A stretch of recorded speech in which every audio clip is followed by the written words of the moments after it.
যমরাজ যমদূতগণকে অবশেষে চরম উপদেশ দিচ্ছেন। তোমাদেরকে বলে রাখি, কাকে তোমরা এই জমপুরীতে নিয়ে আসবে। লক্ষণ বলছেন, তান আনয়ধ্যম অশত বিমুখান মুকুন্দ পদারবিন্দ মকরন্দস্রজম নিষ্কিঞ্চনৈ পরমহংস কুলৈ অসঙ্গৈ জুষ্টাদ গৃহে নিরয় বর্তমনি বদ্ধ তৃষ্ণান। যারা ভগবান মুকুন্দের পাদপদ্মের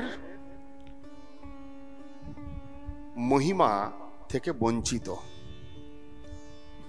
যারা পরমহংস কুল নিষ্কিঞ্চন মহানুভব বৈষ্ণবগণের নিরন্তর পানীয় যে ভগবানের মহিমা কথা, এর থেকে যারা বিমুখ হয়ে জুষ্টাদ গৃহে নিরয় বর্তমনি, কেবল ভোগ পর গৃহেতে আসক্ত চিত্ত, যারা বদ্ধ তৃষ্ণান। ভাগবতের দুইটা শব্দ এখানে প্রয়োগ করেছেন, বদ্ধ তৃষ্ণান। সাংসারিক তৃষ্ণা, সাংসারিক কামনা বাসনা, সাংসারিক আশা আকাঙ্ক্ষা, এর দ্বারা যাদের চিত্তটা বন্ধন হয়েছে, তান আনয়ধ্যম, তাদেরকে ধরে নিয়ে আসবে। এখানে বলেছেন বদ্ধ তৃষ্ণান, আর গর্ভস্তুতিতে বলেছেন বদ্ধ সৌহৃদা। ভারী সুন্দর দুটি শব্দ। কে নরকগামী হবেন? যিনি সংসারে বদ্ধ তৃষ্ণান। আর কে এই জগতে চির ভগবত কৃপার অধিকারী?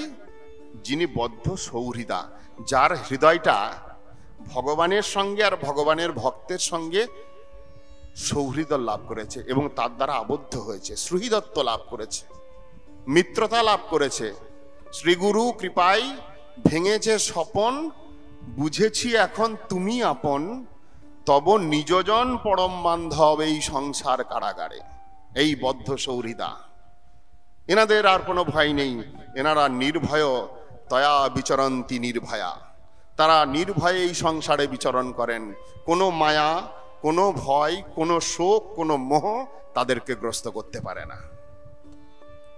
আর এখানে বললেন জুষ্টাদ গৃহে নিরয় বর্তমনি বদ্ধ তৃষ্ণান, যাদের হৃদয়টা সাংসারিক তৃষ্ণাতেই বেঁধে রয়েছে, চাওয়ার কোনো শেষ নেই। আজকে এটা চাই তো কালকে ওটা চাই, চাইতে চাইতে অভ্যাস হয়ে গেছে। ঠাকুরের কাছে দাঁড়ানো মানেই চাওয়া। মা বাবা শিখিয়ে দেয়, ঠাকুরকে দর্শন করতে যাবি, পুরী যাচ্ছিস বাবা, জগন্নাথ দর্শন করবি, ঠাকুরকে ভালো করে চেয়ে আসবি যেন তোর শরীর ভালো থাকে, চাকরিটা হয়, যেন তোর ধন সম্পত্তি বৃদ্ধি হয়, একটা ভালো স্ত্রী জোটে, ভালো করে যেন সুখে শান্তিতে ঘরটা চলে, ঠাকুরকে চেয়ে আসবি। বদ্ধ তৃষ্ণান।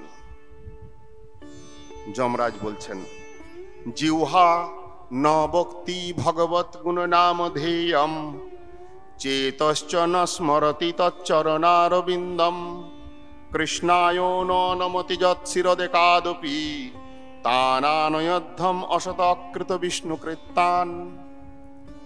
তান আনয়ধ্যম, তাকে ধরে নিয়ে আসবে যিনি অসৎ, যিনি বিষ্ণুকৃত্য বিষয়ে অকৃত্য, জীবনে কোনোদিন ভগবানের জন্য কিছু করেন নাই, ভগবানের জন্য বা ভগবত ভক্তের জন্য যিনি কিছু করেন নাই, ওই রকম অসৎ ব্যক্তি তাকে নিয়ে আসবে।